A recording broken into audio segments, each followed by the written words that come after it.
As you can see, I'm actually at our chicken house here at the farm in Kajiado. And once in a while, you'll be actually hearing the cocks crowing.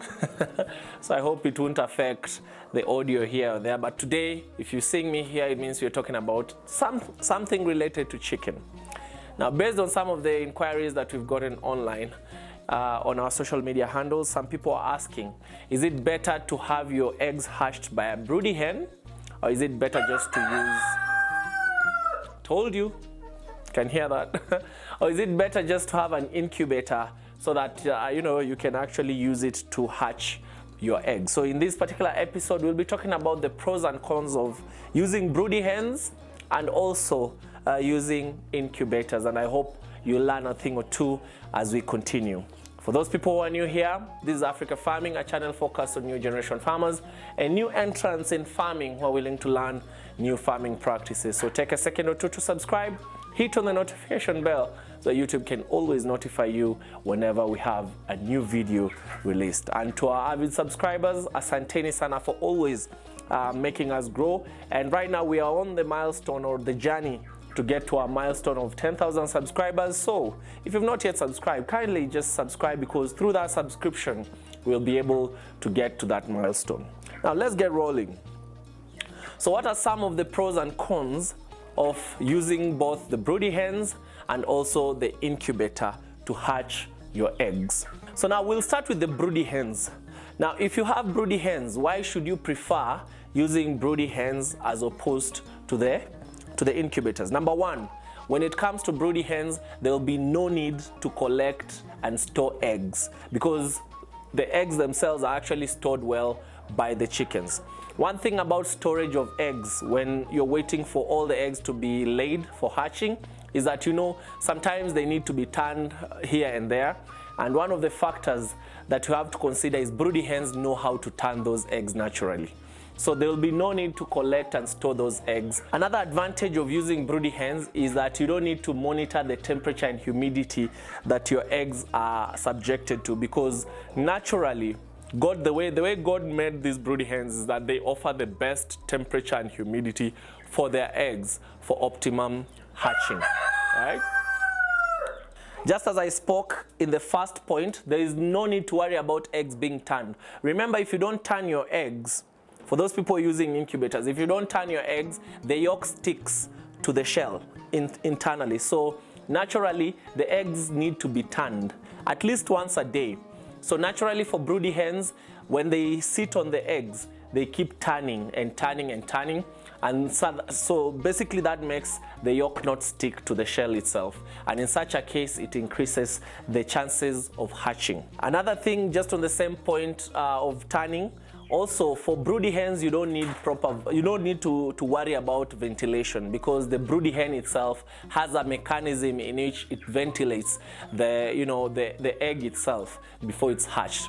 So that is naturally done. It's something that God gave these broody hens. So you don't need to worry about that. Now, one thing about those people who are using incubators is that when the power goes off, that will actually be one of the main worries that you'll have at your farm. So when it comes to broody hens, that is nothing to worry about. Even if you're in an area that does not have power, broody hens will always offer the temperature that is required naturally, without even that power.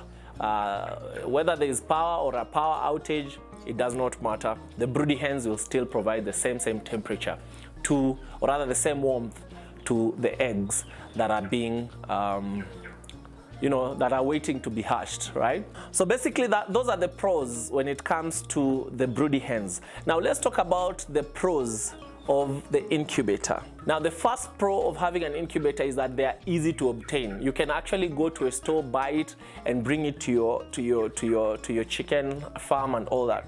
Remember, having broody hens is difficult. You might have a lot of hens, but the broody ones are very few. The ones that will actually sit on the eggs and wait until they're hatched, they are very few.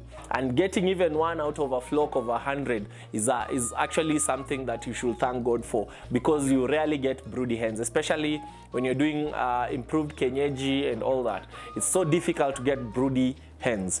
So this is an advantage when it comes to incubators. They are easy to obtain. you can always go and buy your incubator. The second advantage of using an incubator is that it does not matter what season. It can actually be used any time of the year. Remember, broody hens have specific seasons where they sit, or rather, sit on the eggs to ensure that they are hatched. When it comes to incubators, they don't have any season because they're artificial. Just as long as you have power, you're good to go. For broody hens, on the other end, they're seasonal. It depends on the season. When it's too cold, it's difficult for them to actually be broody. So ensure that whenever it is that you're considering between the incubator and the broody hens, supposing you have one, if season is an issue for you, then go ahead and get an incubator. Now, one thing about broody hens, this goes to another advantage when it comes to incubators. Incubators do not have a limit to the number of eggs that can be hatched. It just depends on the size of the incubator itself. Now, when it comes to broody hens, they're actually limited with regards to the number of eggs that they can hatch. Normally, most broody hens will hatch up to 8 eggs. So if you put more eggs, you'll just be spoiling those other eggs, because a maximum of 8 will be ideal for broody hens. But when it comes to an incubator, depending on the size, you can even hatch up to 100 or 150, depending even on the size, 1,000 and all that. So it is not limited to the number of eggs that can be hatched. Now let's discuss the cons. I'm sure we've, based on the advantages and comparing the advantages of the broody hens and the incubator, there are those disadvantages that we've talked about, but let's just go through them. Some of the disadvantages of having broody hens. Some hens will never go broody. As I've said, if you're having improved kienyeji or even pure kienyeji or exotic ones, especially exotic ones, those ones just never think that they'll ever go broody. A few of improved will go broody, but some may not even last the 21 days. Pure kienyeji are good for brooding, but some of them will never go brooding. So if you depend entirely on broody hens, it might actually be a problem for you, because some hens will never go broody. The second disadvantage of broody hens, of relying on broody hens for your hatching, is that you cannot force your hens to go broody. That's the second disadvantage. Yes, you might think you have kienyeji eggs and maybe you want your eggs during this specific season. Remember, we talked about the season issue. You cannot force a hen to be broody. A hen will itself just decide to be broody, depending on the season and the factors surrounding whatever it is that it wants. You cannot force it to be broody. The other disadvantage is that you can only depend on broody hens during warmer seasons. As we all know, when it's cold, broody hens don't go brooding. They will not even lay those eggs when it's cold, right?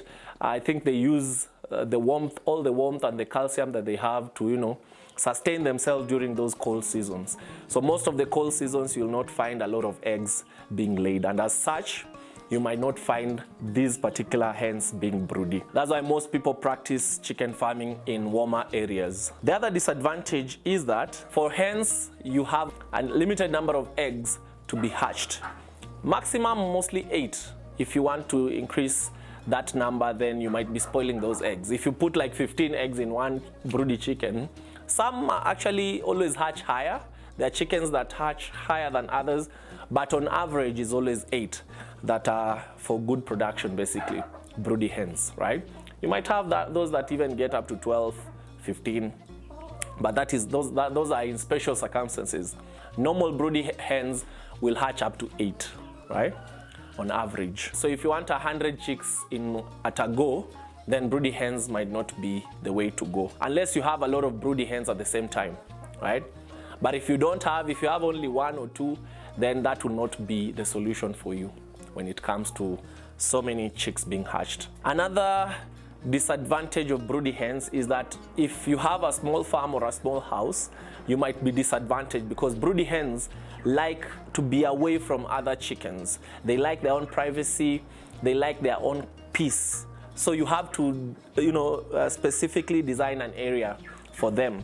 As for incubators, it's not that. Wherever it is that you place your incubator, as long as it is safe, you're good to go. But for broody hens, you have to really be careful of where you select the place where they'll be sitting on the eggs. You might find a chicken that is actually broody, But not all these chickens will always go to the full 21 days of sitting on the eggs. Some may start well, right? But after like 2-3 days, they will leave their nest. And that means those eggs will be spoiled. So it's always not good to depend or overly depend on broody hens, because some may abandon their nest along the journey. Another disadvantage is that broody hens don't care where they are. So even if they are sitting on the eggs, they might end up pooping and infecting the eggs, right? So it means you have to keep coming and cleaning, trying to clean those particular eggs, because chances of infection is high. That is where they poop. You might find, I don't know if you've ever gone to some chicken nests and you're picking or collecting the eggs and finding their poops, or rather a sign of poop, chicken poop on the eggs. That is because those chickens that were laying pooped on those eggs. So that is also a disadvantage, because they might end up infecting the hatched chick, because it's because of the dirt, Another disadvantage of depending on broody hens is that sometimes, because of some deficiencies, sometimes they might need calcium more, especially because of laying eggs and all that. They might be deficient of calcium, and as a result, they might end up breaking those eggs with their beaks, trying to get calcium, right? So you should also look at the feed at that particular time. But if you don't feed them or give them the required nutrients, they might end up breaking those eggs. And not only in terms of even getting the calcium, sometimes just due to normal accidents. That is a broody chicken, by the way. It has just laid or something, right? Yeah, they do that when they lay. So I have a broody chicken and I have that which is also laying. So when they do, they make those noises. It means it means that one has laid. So anyway, for those people who keep chicken, you know what I mean. So not only will they break the eggs because of calcium, they'll also break the eggs sometimes just because of a normal accident. When they're coming to sit on the eggs, sometimes they might step on an egg and break. This is normally not the case when it comes to incubators. Last but not least, rotten eggs might actually go unnoticed when you're using your broody hens. You see, when you're using an incubator, there is a way or mechanism in which you'll know a rotten egg. When it comes to broody hens, basically that's another thing. Maybe we can have a discussion on how to check rotten eggs. But just know, when you're depending on broody hens, it might be difficult to notice these rotten eggs. Those are the cons when it comes to the broody hens. Now, when it comes to the incubator, the number one con that you will experience when it comes to incubators is that you have to keep collecting and storing the eggs yourself until they get to that number that you want to, put into the incubator, right? Secondly, you have to keep turning those eggs. Remember, I talked about this when we were talking about broody hens, the advantages. Now that you don't have a broody hen, you have to do it yourself. You have to keep tilting. There is a mechanism I've seen people do where they put the box that has the trays that store your eggs. Underneath, on one side, you put a log or something that will raise on one end. Then the following day, you switch that log to the other end so that naturally it tilts. You don't have to do it yourself physically one by one. You just use that log on one side, and then the next day, you actually turn to the other side, and that will actually help in tilting so that the yolk doesn't get stuck to the shell. The other con, you have to keep monitoring the temperature and humidity, because as I've told you, naturally for broody hens, they have the optimum way of, giving the temperature and humidity that is required, plus the ventilation. When it comes to incubators, some people might actually even set the incubator wrong when it comes to the temperature and humidity. So you have to be very careful. Know what kind of temperature and humidity your eggs want. If you are a newbie when it comes to incubators, you might actually not be able to hatch. You might actually put a higher temperature than is required or less humidity than is required, and it might end up affecting the hatchability of your eggs. The other disadvantage, as we talked about initially, was about power outages. Incubators depend on power. So if you depend on electricity for that matter, you might experience power outages once in a while, and these might actually be detrimental and very devastating to you. So one of the things that I always recommend for people who are using incubators is if you can also get those that are powered by solar energy, so that at least it is easier for you to reduce the risk of loss when it comes to such things as power outages. The last disadvantage when it comes to an incubator, and I think we've partly spoke about it, is it's prone to human error basically. Remember, it's operated by people. It is not a natural phenomenon, it's operated by people. So the settings even that you might be trained on, somebody else coming there might actually do a different thing. You might even have a kid coming to that section where you have your incubator. You know, just a slight change of a temperature setting or the humidity setting might cause devastating effects. So it is prone to human error. And it means then that you have to be very, very careful, and you have to put very skilled people to be in charge of controlling what is happening when it comes to your incubator. So I hope those people who asked this question have been satisfied and have, you know, gotten the difference and why you need one as opposed to the other, or why you can even have both. So that's it for us today. I hope you've learned a thing or two about the differences when you're depending on broody hens and also when you depend on incubators. If you have any questions or you have any feedback, you can always reach us on our Instagram page, Twitter page, TikTok, or thread at Africa Farming KE, or YouTube and Facebook as Africa Farming. Also, you can get our number in the description section. Reach us out on WhatsApp and we'll be able to respond to some of the questions that you raise.